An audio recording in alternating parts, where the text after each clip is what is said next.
Every neighbor laughed when the HOA president, Vanessa Collins, proudly announced that the newly purchased ranch now belonged to the community. Overnight, they surrounded the land with expensive fencing, installed security cameras along every perimeter, and locked every entrance they could find. She smiled as she declared the new owner had no legal access to his own property, her voice carrying the particular confidence of someone who has never once been wrong, at least not in her own mind. What she never bothered to learn was one tiny detail buried inside a 70-year-old easement agreement, handwritten in faded ink on paper that smelled of cedar and thyme. The only road connecting her entire luxury subdivision to the county highway crossed that ranch, and one man alone possessed the legal master gate key. By sunset on the day she cut the ribbon on her grand new fence, everything Vanessa Collins had built with such pride would become the single biggest mistake of her life. Marcus Webb was 43 years old when he first drove down the cracked county road that led to the property, and everything about him suggested a man who moved through the world with deliberate, unhurried intention. He had spent 20 years as a structural engineer for a firm in Denver, designing bridges and overpasses that still stood decades after he first laid pencil to blueprint, and he had earned a reputation among colleagues for seeing what other people missed: the hairline fracture in a load-bearing wall, the subtle miscalculation hiding inside a contractor's confident estimate. He was not a flashy man. He drove a faded pickup truck with a cracked passenger mirror, wore boots with actual mud on them, and spoke in the kind of measured sentences that made other people slow down and listen without quite knowing why. Retirement had come early and unexpectedly, not because Marcus had run out of ambition, but because, at 41, he had sat in a hospital waiting room for 6 hours after his father's heart attack and realized with sudden, painful clarity that he had been solving other people's structural problems for 2 decades and had never once stopped to build anything for himself. He left the firm 6 months later with a modest severance package, a small inheritance from his father who survived, though changed, and a very specific idea of what he wanted his next chapter to look like. He wanted land, quiet land where the morning sound was not traffic but wind moving through grass, and where no one scheduled a 7:30 meeting that could have been an email. The listing for the Callaway Ranch appeared on a property database in late October, tucked between a foreclosed auto shop and a subdivision lot that had flooded 3 times in the past decade. The photographs showed a sagging barn, a farmhouse with a porch that listed slightly to the left, several hundred acres of dry grass, and a tree line along the western edge that turned gold in the autumn light. The price was suspiciously low, less than a third of what comparable acreage was selling for in the same county. Marcus called the listing agent, a man named Roy Tasker, who spoke in the careful, slightly evasive manner of someone trying to be technically truthful while withholding something important. Roy mentioned that the property had some access complexity and that previous buyers had moved on after reviewing the title. He did not elaborate. He did not need to. Marcus had been an engineer for long enough to know that when a salesman described a problem in vague language, it meant the problem was either very simple or very interesting, and either way it was worth investigating personally. He drove out the following Saturday. The local residents he passed on his way to the property made no effort to hide their skepticism. A gas station attendant near the county line glanced at his notebook and said, "You looking at the old Callaway place? Good luck getting in and out of there." A woman walking a yellow Labrador on the side of the gravel road watched his truck with an expression that mixed genuine sympathy with the faint amusement of someone watching a person about to step in something avoidable. Marcus parked at the property line, got out, and stood quietly in the October air, looking across the land. To the south and east, glittering behind a row of landscape trees, lay the Pinehurst Estates, a gated luxury subdivision with uniform rooftops, paved circular driveways, and the kind of meticulous landscaping that required a team of professionals and a budget most people spent on their children's college education. At the entrance to Pinehurst stood a guardhouse and a sign that read, "A managed community by Pinehurst HOA." And standing near that entrance, watching Marcus with the particular attention of a person who has decided something without yet knowing all the facts, was Vanessa Collins. Vanessa Collins had been the president of the Pinehurst Homeowners Association for 6 consecutive years, and she wore that fact the way other women wore expensive jewelry constantly visible, a signal of status that she expected others to recognize and acknowledge. She was in her mid-50s, trim and impeccably dressed even on a Saturday morning, with the kind of posture that suggested she had never once allowed herself to slouch. She had presided over the expansion of Pinehurst from 68 homes to 114, had personally negotiated the community's landscaping contracts, pool service agreements, and the remarkably aggressive set of covenant restrictions that governed everything from mailbox color to the permissible height of ornamental grasses. She was efficient and knowledgeable and absolutely certain that the old Callaway Ranch represented an eyesore that would eventually become either a bankruptcy filing or a windfall for Pinehurst, when the bank finally seized the property, put it up for development. She had been watching that land for 3 years. She had even made a quiet inquiry to the bank, through an intermediary, about first right of refusal. That land doesn't have any real value on its own, she had said at the last HOA board meeting. No viable road access, no utilities to speak of. Whoever buys it is buying a problem, not a property. The board had nodded and moved on to discuss the upcoming holiday decorating guidelines. Standing at her entrance and watching Marcus Webb step quietly onto his new land that October morning, Vanessa Collins felt only the mild curiosity of someone watching a stranger make a predictable mistake. 2 weeks later, Marcus returned the signed purchase agreement and received the keys to the Callaway Ranch. Hidden inside a manila envelope, tucked beneath the standard title documents, deed copies, and survey maps, was a single brass key on a length of old twine. It was heavier than it looked, worn smooth on one side from decades of handling, and it bore a number stamped into the bow, 47. Marcus set it on the kitchen table of the old farmhouse and looked at it for a long time. Then he drove back to Denver, began making arrangements to relocate, and started reading every page of the property's title history going back to 1948. The morning Marcus woke to the sound of diesel engines, he had been living on the ranch for 11 days. He had spent those days quietly repairing the worst sections of the porch, clearing brush from the fence line on the northern edge, learning the rhythms of the land. He had set up a folding table in the farmhouse living room, covered with property maps, survey documents, and pages of handwritten notes. He had not yet spoken to a single resident of Pinehurst Estates. He poured his coffee, walked to the window, and watched as a convoy of work trucks rolled down the gravel access road with the confident momentum of people who expected no resistance. Vanessa Collins walked at the front of the column with the bearing of a general. Behind her came a crew of 8 workers from a fencing company whose truck bore a logo Marcus recognized from a billboard he had seen on the county highway, and beside her walked a man in a collared shirt who was clearly someone's assistant, holding a clipboard and murmuring things that Vanessa occasionally acknowledged with a short nod. The fencing crew set up along the eastern edge of Marcus's property, with the practiced efficiency of a team that had done this many times before, and within the hour they had begun driving posts into his ground. The wire they used was heavy-gauge galvanized steel, the kind that cost real money, and it had the aesthetic quality of something meant to be permanent rather than temporary. Marcus stood at the corner of his porch and watched. He did not shout. He did not walk over.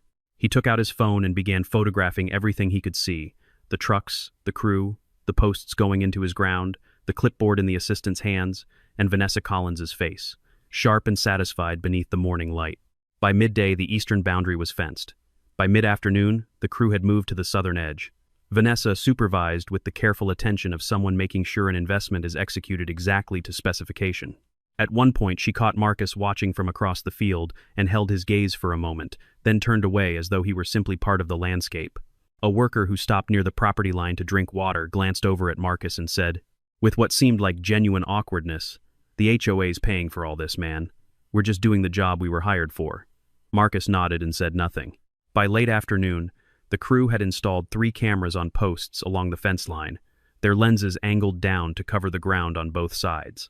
By the time the light began to go orange in the west, heavy padlocks hung from every gate the crew had installed, and a series of signs had been affixed to the new fence at regular intervals. The signs read, "Pinehurst HOA Private Community Buffer Zone, no trespassing." Vanessa stood back and looked at what had been built and appeared to experience something like satisfaction. "This is a landscaping buffer," she told a small cluster of residents who had walked over from Pinehurst to watch. "A scenic easement zone. It will improve the property values of every home on the eastern edge." The residents nodded. Someone actually applauded. Marcus watched from the porch until the last truck pulled out. Then he went inside, crossed the living room to the small fireproof safe he had installed on his second day at the ranch, and turned the combination lock.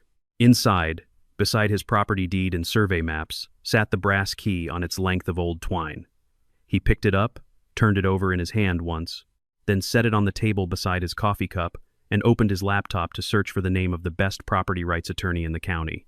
What made the Callaway Ranch so unusual and so fundamentally misunderstood by every person who had looked at it through the lens of conventional real estate logic was its history. The land had been in the Callaway family since 1942, when a man named Douglas Callaway purchased 430 acres from a cattle operation that was dissolving after the death of its founder. Douglas was a practical, quiet-spoken farmer who understood something that most of his neighbors did not. The value of a piece of land was not only in what it grew or grazed, but in where it sat in relationship to everything around it. In 1951, Douglas signed an easement agreement with Harlan County that gave the county a right-of-way across the southeastern corner of his land for the purpose of maintaining access to what was then an undeveloped tract to the south. The document was written in the careful legal language of the era, precise and exhaustive, covering 17 pages and attached to a survey map that had been hand-drawn by a county surveyor named Walter Pruitt. The easement specified that a single controlled access point, a gate, located at a position marked on the Pruitt map as Station 47 would serve as the only legal entry and exit for any vehicle traveling from the county highway to the land south of the Callaway property. The agreement further specified that the master key to Station 47 would remain in perpetuity with the owner of the Callaway Ranch, and that any road used by parties other than the ranch owner required the express written consent of the Callaway Ranch title holder. For 2 decades, none of this mattered, because the land to the south remained undeveloped. Then, in the 1970s, a developer purchased that southern tract and began building what would eventually become a residential subdivision. The developer worked with the county, confirmed the easement, built the community road to connect with the Station 47 gate, and operated in full compliance. Subsequent developers expanded the subdivision over the following decades. Pinehurst Estates, as it became known in the 1990s, grew through 3 separate development phases under 3 different ownership groups, each of which performed some version of a title search, but none of which, apparently, read the original 1951 easement with the attention it deserved. By the time Vanessa Collins took over as HOA president and the subdivision completed its most recent expansion, the institutional memory of Station 47 had become so diluted that it effectively did not exist. The HOA's own attorney, a man named Gerald Park, had flagged the easement in a due diligence report 2 years prior, but had described it only as a Legacy County access document of uncertain current relevance, which was a level of vagueness so complete as to be nearly meaningless. No one had followed up. No one had gone to the county recorder's office to pull the original document. And certainly no one had asked about the brass key. Marcus had done all of those things before he signed the purchase agreement. His property attorney, a woman named Claire Hutchins, who operated a 2-person firm out of a converted Victorian house in the county seat, had spent 4 days with the original records and emerged from the county archive with the 1951 easement, the Pruitt survey map, and a legal opinion that was comprehensive, unambiguous, and very close to the opposite of what Vanessa Collins believed to be true. The road that connected Pinehurst Estates to the county highway, the road that every resident drove every single day, the road the delivery trucks used, the road the school buses took, ran across the southeastern corner of the Callaway Ranch, through an easement that granted access only with the permission of the ranch's title holder, through a single controlled gate, using a master key that bore the number 47. The key had been passed from Douglas Callaway to his son Robert Callaway, and from Robert Callaway to his daughter Margaret, who had sold the ranch 6 months ago. The brass key on the old length of twine had been sitting in a manila envelope inside the transaction documents, and Marcus had it now. He explained all of this to Claire Hutchins over the phone on the evening of the day the fencing crew left, and Claire listened, asked several careful questions, and then said, "Marcus, I'd like you not to say anything to anyone at that HOA until I've had a chance to draft a formal letter.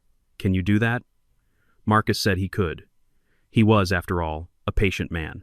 The ceremonial ribbon cutting was scheduled for a Saturday, and Vanessa Collins had organized it with the same methodical attention she brought to all HOA community events. She had contacted the county's weekly newspaper, the Harlan Courier, and a reporter named Daniel Marsh had agreed to cover it. She had ordered a white ribbon from an event supply company and had recruited the county commissioner, a man named Harold Briggs, who owed her a mild political favor, to participate. She had prepared remarks.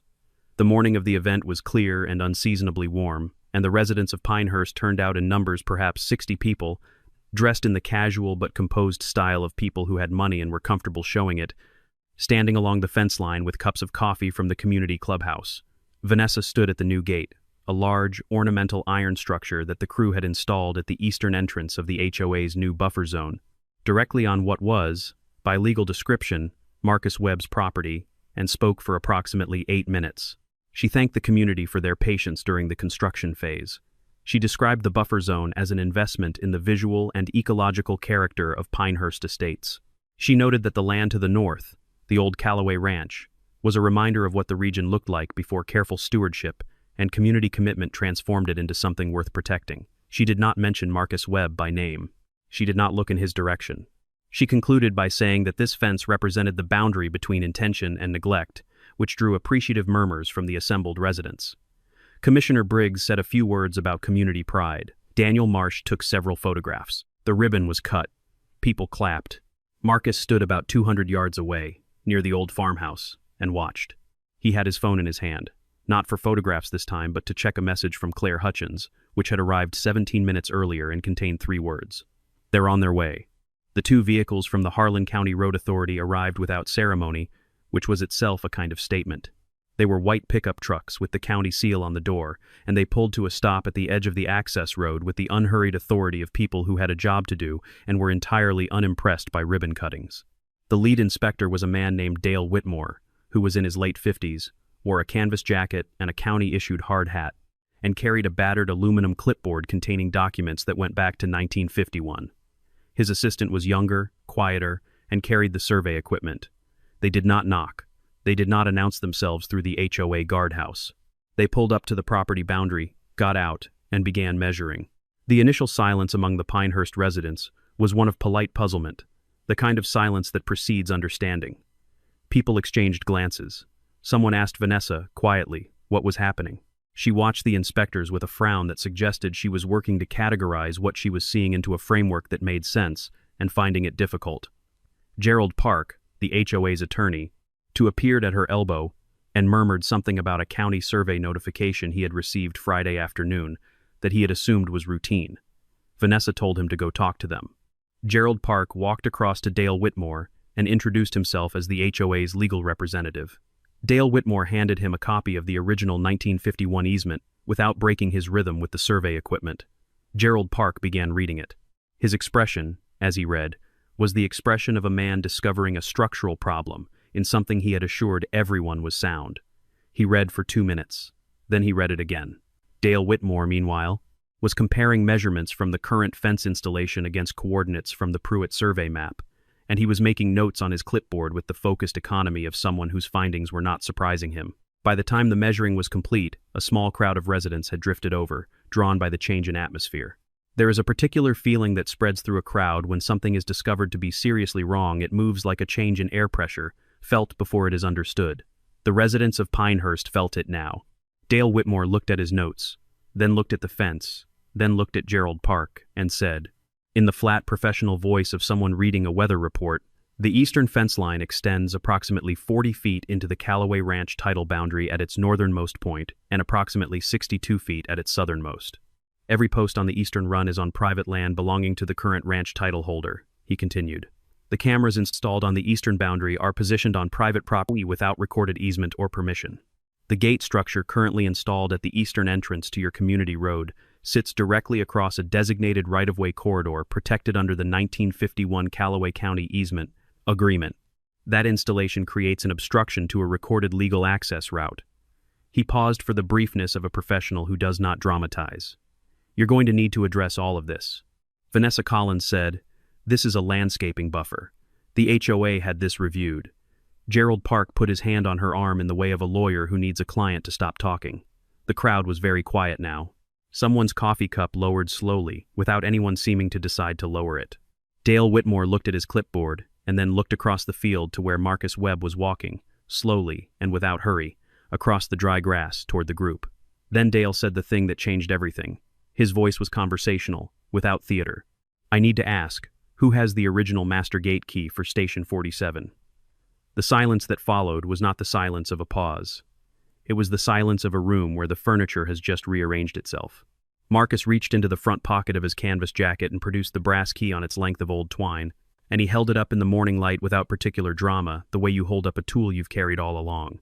Dale Whitmore crossed to him, examined the key, checked the stamped number against the notation on the Pruitt survey map, and nodded once. He then walked with Marcus to the old wooden gate structure at the edge of the property, not the HOA's ornamental iron gate, but the original Station 47 gate, which had been standing at the same position since 1951, largely hidden beneath decades of overgrowth that no one from Pinehurst had apparently ever walked close enough to examine. The gate was weathered and wrapped in dry vine, but its frame was solid oak, and its lock mechanism was a heavy brass-faced cylinder that had been manufactured to last. Marcus inserted the brass key. It turned with a sound that was soft and clean and completely definitive. Dale Whitmore made a note. His assistant photographed the gate, the key in the lock, and the surrounding area, showing its position relative to the community road. Gerald Park had gone very quiet. He was reading the 1951 easement for the third time, and his expression now contained the focused, slightly sick quality of a man revising everything he thought he knew about a situation. The HOA's iron gate, the one with the ribbon still lying at its base, sat approximately 30 feet from the original Station 47 gate, which meant it was sitting squarely across the right-of-way corridor that the easement had been protecting for 7 decades. County records, Dale Whitmore explained to the assembled residents in the same unhurried voice, were clear on the matter. The Callaway County easement of 1951 remained fully recorded, fully valid, and fully binding on all successor title holders of both the ranch and the southern tract, meaning Pinehurst Estates. The easement granted right-of-way for road use across the ranch, but specifically through Station 47, and only under the access protocols established in the original agreement. The HOA's new iron gate was not compliant. The cameras were not authorized. The fence extending onto ranch land was an encroachment, and the master key, the legal instrument of access control specified in the easement, was held by Marcus Webb. Vanessa Collins's composure, which had been extraordinary up to this point, showed its first crack. It was not dramatic, not a shout, not a visible collapse, but something in the set of her jaw changed, and when she spoke, her voice carried the very faint fraying of someone who was running the options and finding none of them satisfactory. "The county has to give notice," she said. "We have rights of remediation," Gerald Park said quietly. "Vanessa," she said. "We have 48 hours minimum." Gerald Park said, "Vanessa," again, with slightly more weight, and she stopped. Dale Whitmore told them the county's formal notification letter, which Gerald Park had received the previous Friday, constituted the required notice period, which had begun at the time of delivery. He confirmed the county's position. The right-of-way obstruction would need to be resolved. He used the word expeditiously. He handed Gerald Park a second document, which was a formal county order of compliance. Then he tipped his hard hat, returned to his truck, and drove away. The crowd stood in the autumn light for a long moment. Marcus Webb put the brass key back in his jacket pocket. He did not say anything to anyone. He walked back toward the farmhouse. Vanessa Collins watched him go, and her face, as she watched, contained something that had not been there before, not anger exactly, but the particular expression of someone who has just understood the shape of the situation they are actually in. The county's compliance order was clear, and its deadline was real, and what it meant in practice was something the residents of Pinehurst Estates began to understand only gradually, over the hours that followed the inspector's visit, as the implications worked their way from abstract to concrete. The HOA's ornamental gate and fencing sections that encroached on Marcus's land would need to come down. That was manageable, if humiliating. The larger problem, the one that Gerald Park spent the remainder of that Saturday explaining to Vanessa Collins in a series of increasingly uncomfortable conversations, was the question of road access. The community road connecting Pinehurst Estates to the county highway ran across the southeastern corner of the Callaway Ranch. It had done so for decades, under the terms of the 1951 easement, and those terms were specific about how access was managed. The easement did not grant Pinehurst or any of its residents an unrestricted right-of-way. It granted access through Station 47, pursuant to the consent of the ranch title holder. Marcus Webb, as the current title holder, was under no legal obligation to open that gate for anyone until a formal written access agreement was in place. He was not obligated to be hostile about it. He was simply and precisely the person who decided who used that road. Marcus exercised that right correctly and methodically. He consulted with Claire Hutchins, who confirmed the legal position in writing. He closed the Station 47 gate on Sunday morning, hung a notice on it that referenced the easement document by its county recording number, and then went about his morning. He was not blocking an emergency access point recklessly. The county had other routes available for emergency services, though they were longer. But for ordinary daily access for the 114 households of Pinehurst Estates trying to leave for work on Monday morning, for the delivery trucks that arrived at 7:30, for the landscaping crews, the grocery deliveries, the school-aged children being driven to the bus stop, the road they had always used without a second thought was no longer simply open. The Monday morning was the breaking point. By 8 o'clock, a line of vehicles stretched back from the Station 47 gate, engines idling, drivers calling spouses and offices and schools to explain an unprecedented situation. By 9, a grocery delivery truck had attempted the alternative county road route and reported that the road conditions were unsuitable for a vehicle of its size. By 10, Gerald Park had reached Claire Hutchins on the phone, and by 11 he had sent a formal written communication acknowledging the HOA's encroachment on Marcus's property and requesting an emergency meeting. By noon, social media within the Pinehurst community was an environment of considerable agitation, with residents posting satellite map images of the road situation and asking, in tones ranging from bewildered to furious, why Vanessa Collins had not resolved this before it became a problem for every household in the community. Property value discussion threads appeared. The phrase fiduciary duty began to circulate. Vanessa attended an emergency HOA board meeting that afternoon in the clubhouse, and the meeting was not pleasant.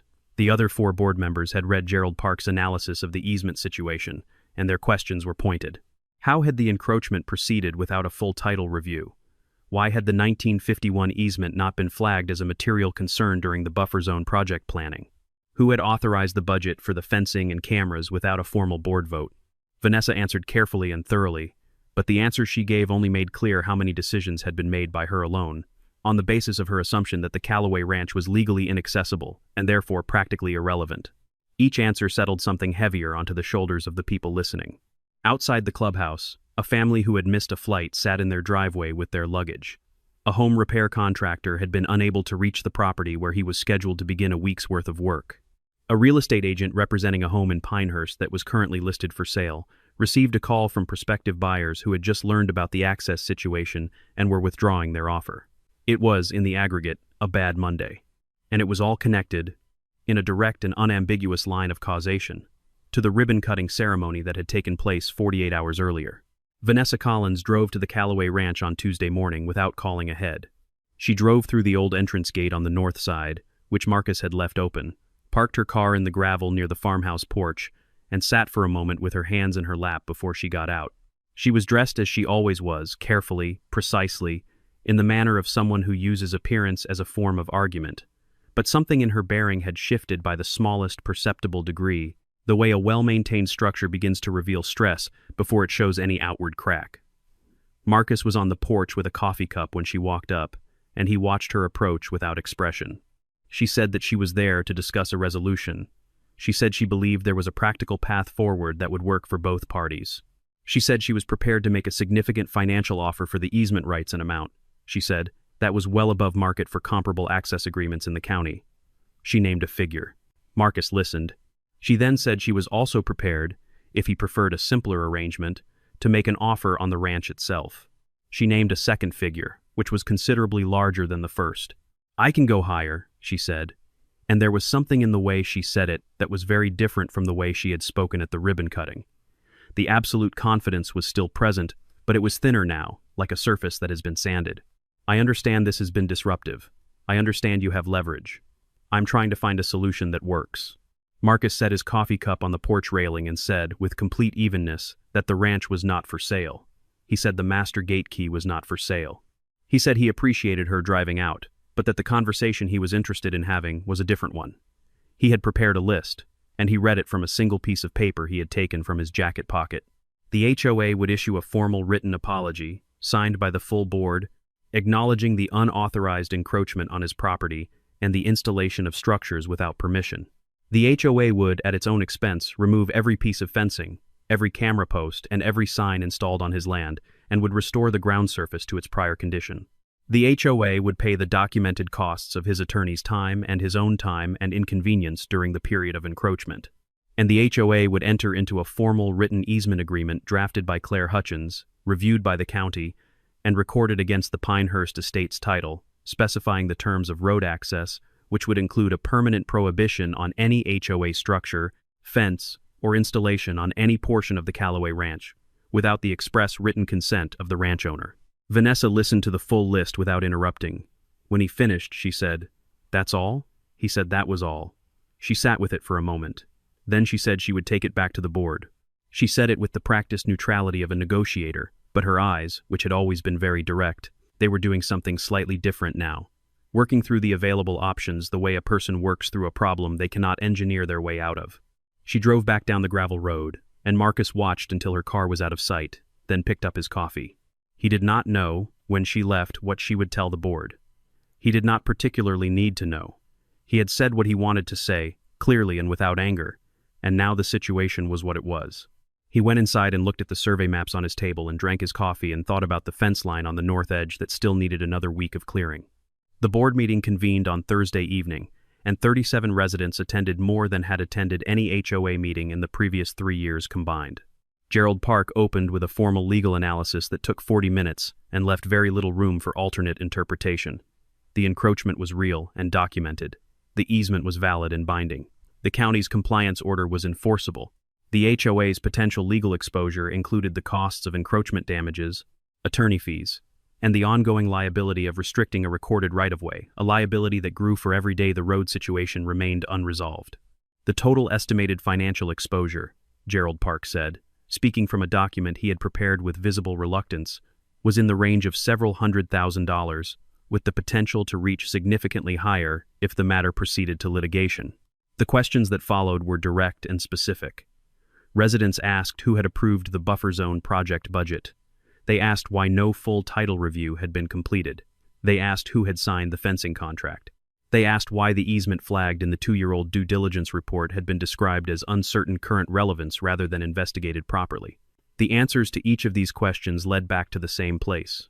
A board member named Patricia Delgado, who had served on the board for 4 years in a relatively quiet capacity, asked whether the board had formally voted on the buffer zone project or whether it had been proceeded with under the HOA president's executive authority. Gerald Park confirmed the latter. Patricia Delgado made a motion. It was seconded within 15 seconds. Vanessa Collins was removed from the presidency of the Pinehurst HOA by a vote of 4-1, with the single opposing vote being her own. The vote was quiet. There was no dramatic moment of theater, no speech, no visible display of emotion from Vanessa herself, beyond a stillness that settled over her face like a shutter closing. She remained in her seat at the board table while the meeting continued, as the new acting president, a man named Thomas Carey, was appointed by the remaining board and immediately authorized Gerald Park to open formal negotiations with Claire Hutchins on the terms Marcus had outlined. The residents who had come to watch did not cheer. The room was too heavy for that. But a number of them, on their way out, stopped to speak quietly with Patricia Delgado, and the conversations had the tone of people who had needed something resolved and were relieved, with some residual guilt, that it finally had been. 3 days later, 2 of those residents drove out to the Callaway Ranch separately. The first was a man named Robert Hines who lived on the eastern edge of Pinehurst, and who had been one of the people watching and nodding when the fence went up. He stood at the porch and said, without elaboration, that he wanted to apologize for not asking more questions when he should have. Marcus thanked him and meant it. The second was the woman with the yellow Labrador who had watched Marcus's truck drive past on the county road the day he first visited the property. Her name was Carol Finch, and she did not live in Pinehurst. She lived a quarter-mile down the county road, and she said she had always liked the old Callaway place, and was glad someone was taking care of it again. She brought a jar of blackberry preserves from her own garden. Marcus made coffee. The formal agreement between Marcus Webb and the Pinehurst HOA was signed 6 weeks after the ribbon-cutting ceremony, and it was recorded with Harlan County the following week.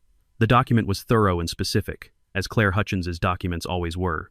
It confirmed the terms Marcus had outlined on the porch, the written apology, the removal of all unauthorized structures, the restoration of his land, the payment of documented costs. It also established the new easement for road access, which granted the residents of Pinehurst Estates the continued right to use the community road crossing the southeastern corner of the Callaway Ranch, subject to a set of conditions that were simple in language and permanent in effect.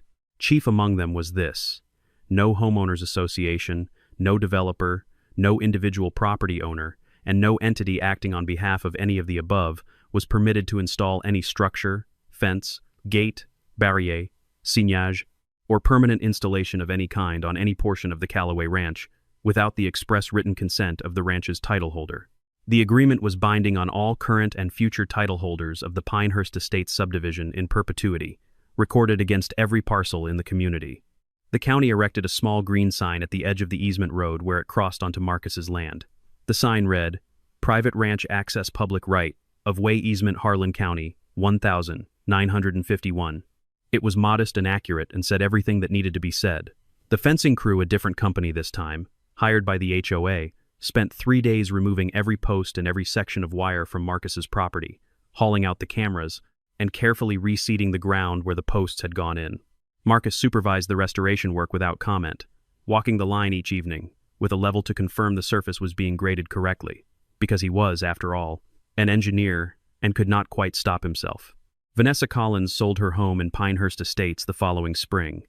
She did not hold a goodbye gathering, and most of her neighbors were not aware she had left until her car was no longer in the driveway. The details of what she did afterward were not something Marcus paid particular attention to, because she was no longer a detail of his story. She was simply a person who had made decisions that had consequences, which was true of everyone.